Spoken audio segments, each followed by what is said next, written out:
Hello, I'm Fran Bell, Church Development Officer with the Diocese of Lincoln. Welcome to this training video on funding bids, where we hope to give you some useful tips when filling in grant applications. You may like to look at the training video about project development, getting your ducks in a row, which will take you through how to start a project. Don't be tempted to start applying for grant funding too early. You need to have a well-thought-out project where you know what your objectives are and will be filling an actual need rather than a perceived one. You cannot start to apply for funds unless you know what the project will cost. Funders do not fund on guesstimates. Only once you have put this planning in place can you start to apply for grant funding. Make sure you read the guidance notes at least twice. You will get an understanding of what the funder is looking for in each question. Sometimes it may seem like they are asking the same question in a slightly different way. Do not be tempted to miss sections out. If the question is being asked, there is a reason why they want to know this information. Another reason to read the guidance note is to find out what this funder will fund. Do not assume that your project is a special case. If the guidance notes and website specifically says they do not fund that cause or in your area, there is no point in applying.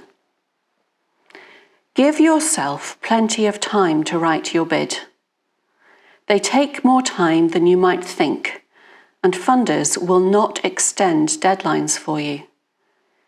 Be aware of when application deadlines are and when you might get a decision.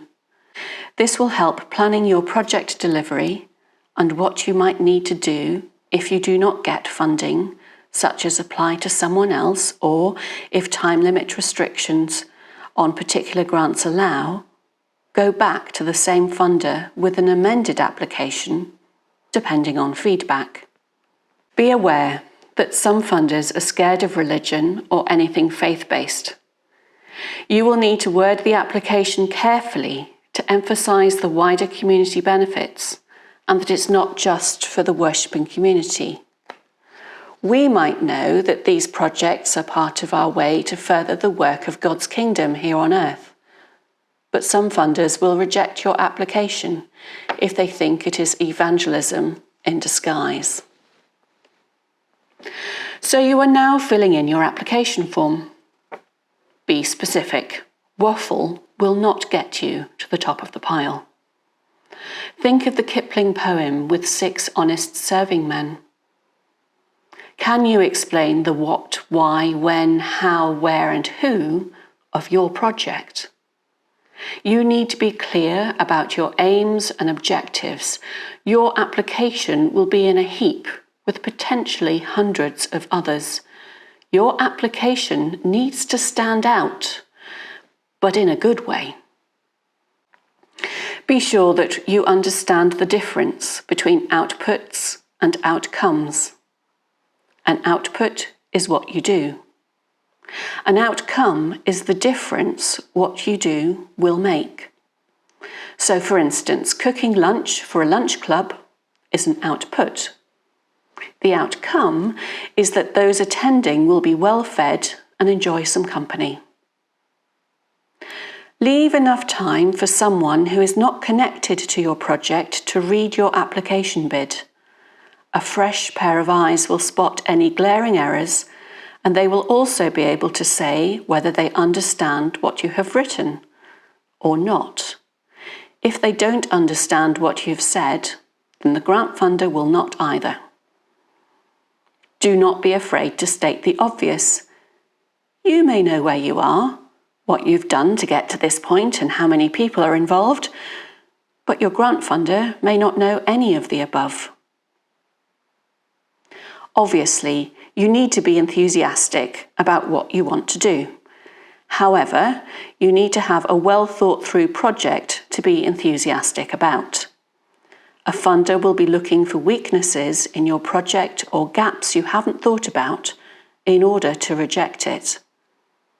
Make sure you can show that you have thought through the need, the risks, and the outcomes, and that you understand your wider community, not just your worshipping community.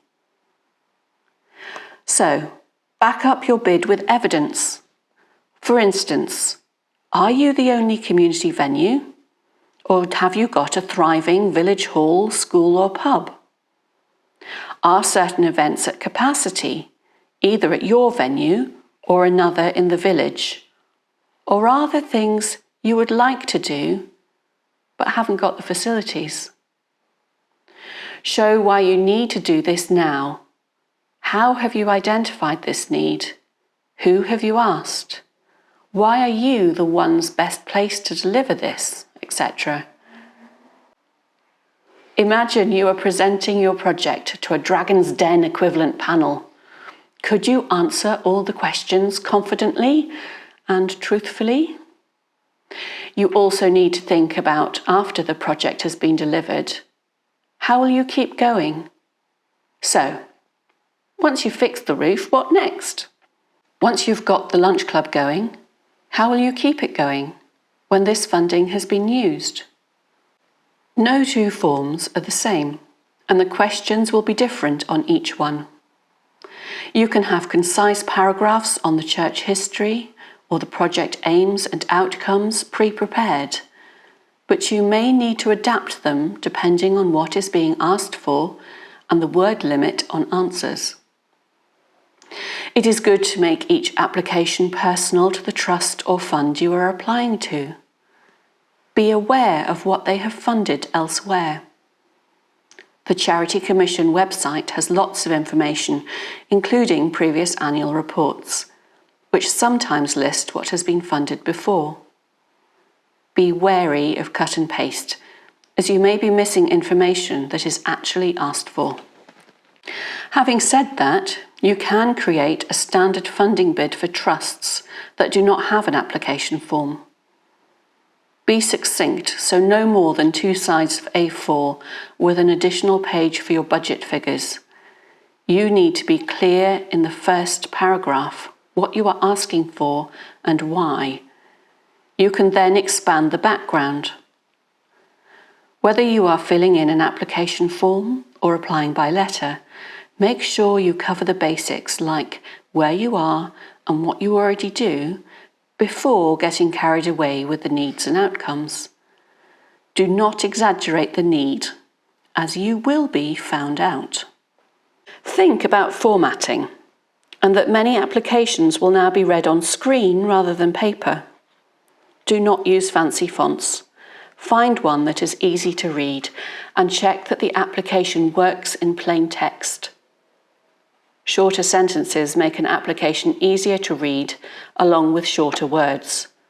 Remember, you are not writing an epic novel. You are trying to get as much information over as possible in a limited space. Present your application in the way it has been asked for. If there is a specific online form, use it. Do not send it in the post. If they ask for a summary on 2 sides of A4, do not send a ream of paper. Not doing what has been asked for will mean you will end up on the reject heap before your application has been read. Supporting documents are not seen as an optional extra by funders. If you are asked for them, send them, if necessary on a separate email if the document is too large to attach. Supporting documents often include 3 years' worth of accounts, project plans, support letters, including from an archdeacon, photographs, and a copy of the quinquennial inspection. You will need to show that you have thought through the costs. How much will the project cost to deliver, including any supporting activities?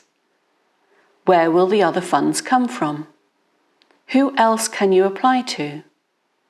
If the project will continue, how will you find the running costs going forward?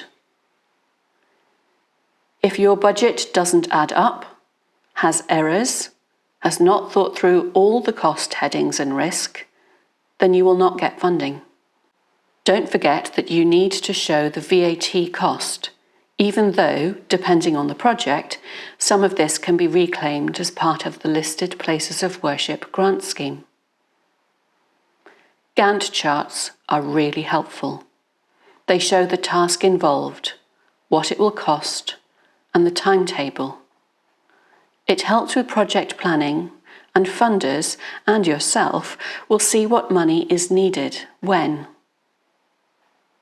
It shows that you are committed to a project if the PCC can contribute towards the cost of it.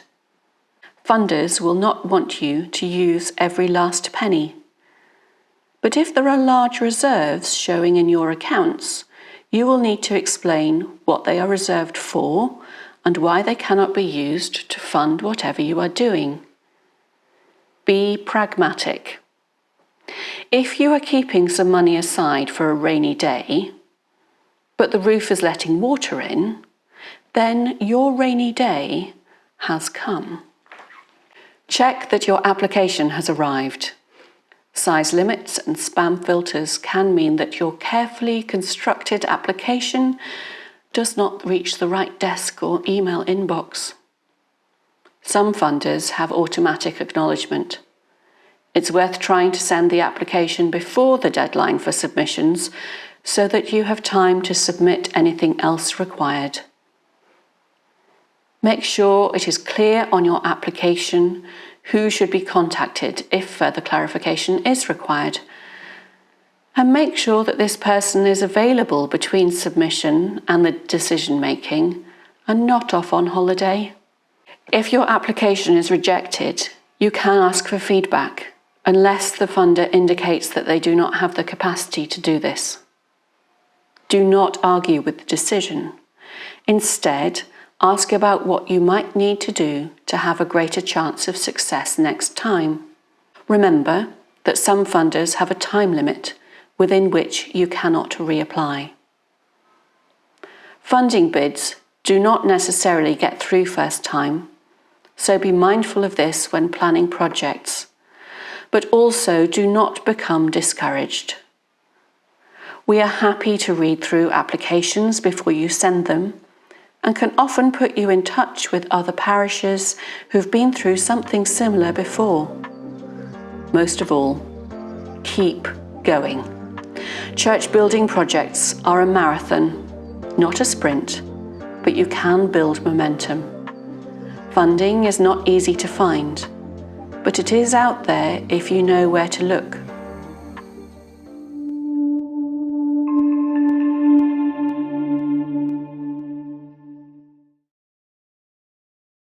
Thank you for watching this training video. Do have a look at others in the series, and if you have any questions, please contact us at the Church Buildings team.